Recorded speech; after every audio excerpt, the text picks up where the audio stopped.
meron, pwede bang gawin ito na ma-dismiss outright or there's no other option but to proceed with the trial and decide whether to acquit or convict? Ako, I'd like to believe na ang may karapatan lang na mag-move to dismiss a case, yung defense panel. Kasi sa nakakita ng judge, nag-move to dismiss.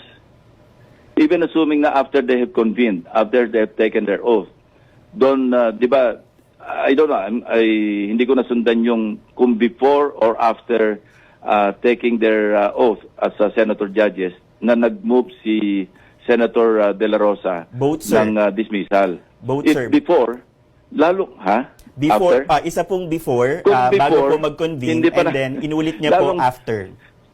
Lalong masama yung kung before. Kasi kung before, walang karapatan yung Senate as a legislative body to dismiss an impeachment case because only the impeachment court has the jurisdiction and the authority under the Constitution to dismiss.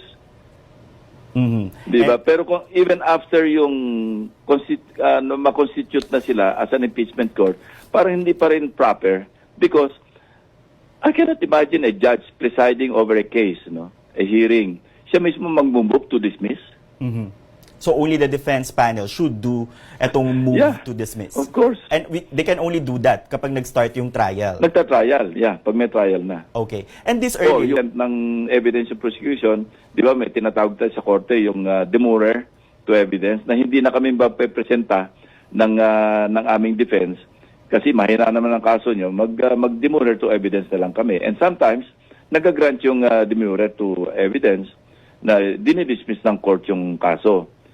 Okay. But, you know, you cannot hear it from a judge.